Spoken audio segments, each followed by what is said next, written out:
Dobrý den, zase na vaše přání budu dneska dělat karlovarský hovězí guláš. Takže máme tady hovězí maso, to krk, cibuli, papriku, mouku a smetanu. Smetanu mám ještě v lednici. A pak si k tomu uděláme máslové noky, mléko, mouka, máslo, muškátový květ a vajíčka.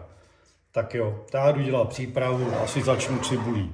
Takže si nakrájím cibuli na drobno.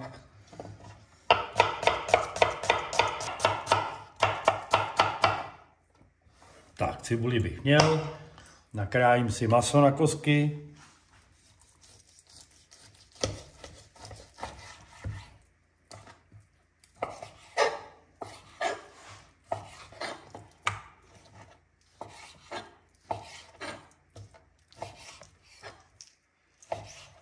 Asi takové.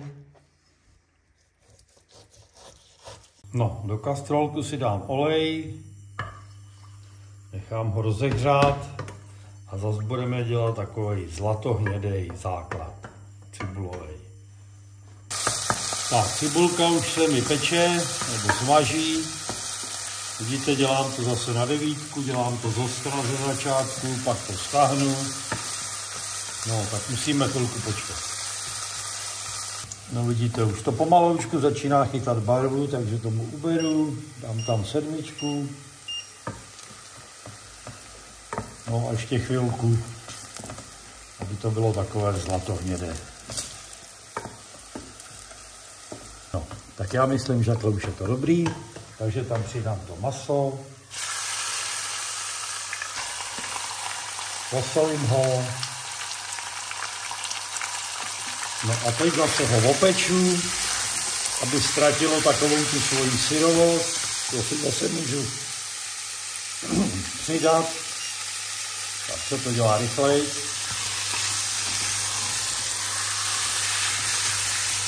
No už to mám opečené. Tak tady mám mletou papriku, takovéhle 2 lžičky mleté papriky. Zareskuju.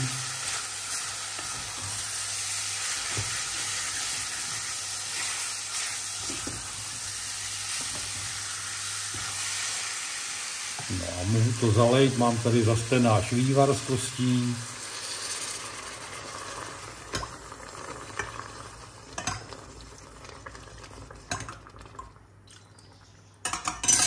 No a teď zase to jsou ty 2 možnosti, že teď to buď to můžete předat takhle do papiňáku a nechat to tam, řekněme, těch 3/4 hodiny a pak to dáte zpátky do kastrolu a vyrestujete, anebo já to dneska udělám bez papiňáku.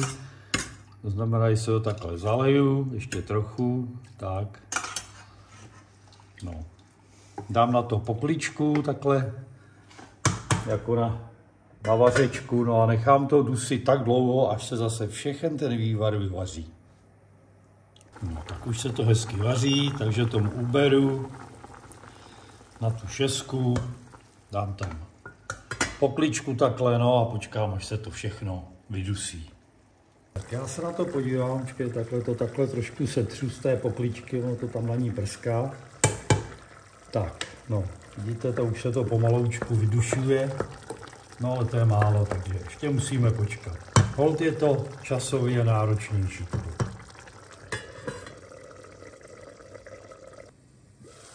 Tak, to bude ono, to bude ono. Ještě to takhle setřu, dobrý.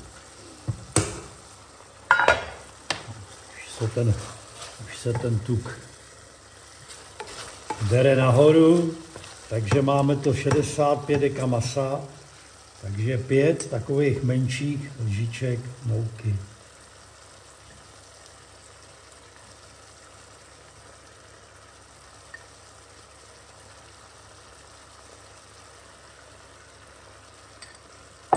Tak zareskuju.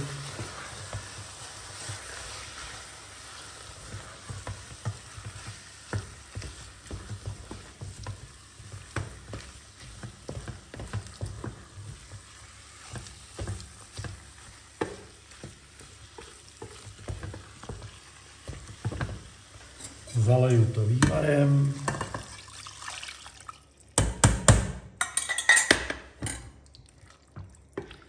Nechám zavařit. No, tak už se to vaří. Já na to dám pokličku a dám to do trouby na prvních 20 minut na 180 stupňů a pak asi 3/4 hodiny na 165. Oni se mě lidi ptají, jestli se to musí dávat do trouby.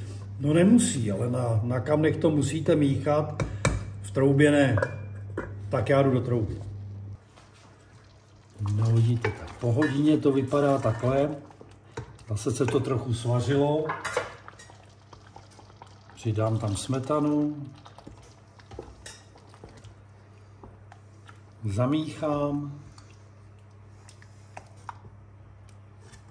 Nechám to zavařit ještě trochu.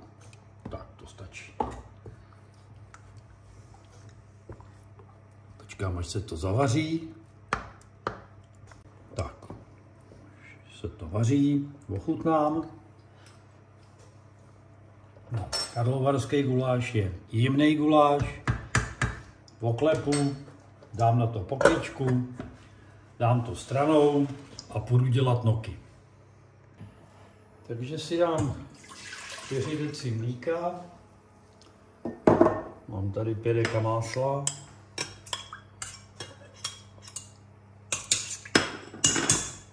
Musím si vzít jenom žičku. Osolím. Přidám muškátový květ.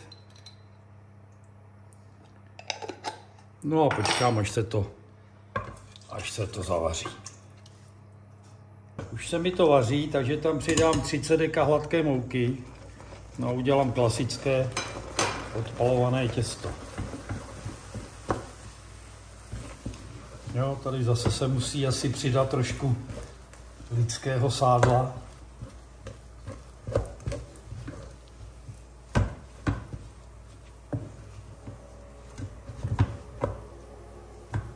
No vidíte, takhle se z toho udělá taková hmota. Když se to začne odlepovat ode dna a je to takové hladké na vrchu, tak už je to hotové, ještě chviličku. No, nechám to trošku schladnout, pak do toho zamíchám postupně 2 vajíčka, no a pak už budeme dělat noky. Tak zatím si to dám takhle stranou a uvidíme. No tak zhruba po 3 minutách se to trošku odfouklo, takže tam takhle přidám vajíčko. No a to vajíčko do toho pěkně rozmíchám. Ono to ze začátku jde tak divně, ono se to klouže, no ale za chvilku už to půjde. No prostě ho tam musím zamíchat a pak ještě jedno.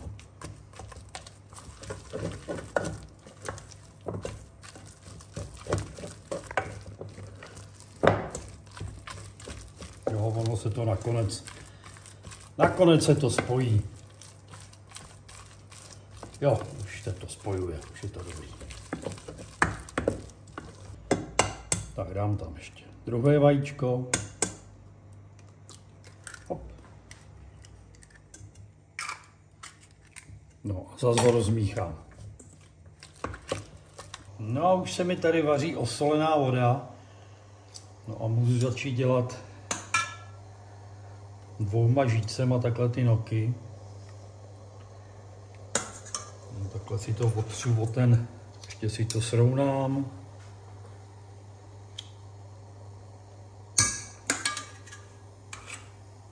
No a potom, bych to neměl říkat, protože za to budu kritizovaný, no ale tak to je jedno. My jsme doma si vaříme, takže doma si může každý dělat, co chce. Tak kdyby vám tohle opravdu nešlo, tak si jemte takhle trošku mouky na ruku. Takhle si vždycky udloubněte. Udělejte si kuličku pěknou. No. A taky to tak jde. Není to teda moc profesionální, ale jde to. Vaří se to takový 4 minuty, jo?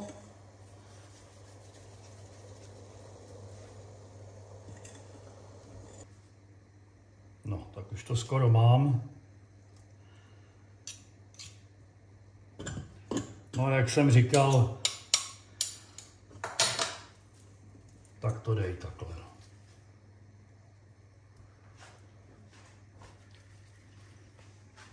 Hop.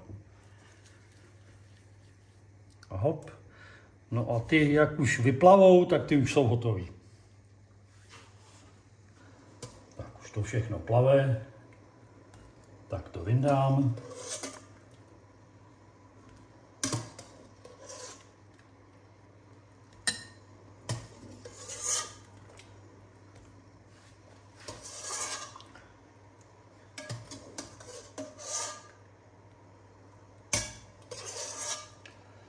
No, dám to stranou a budeme nandávat. Takže takhle si tam nandám ty máslové noky.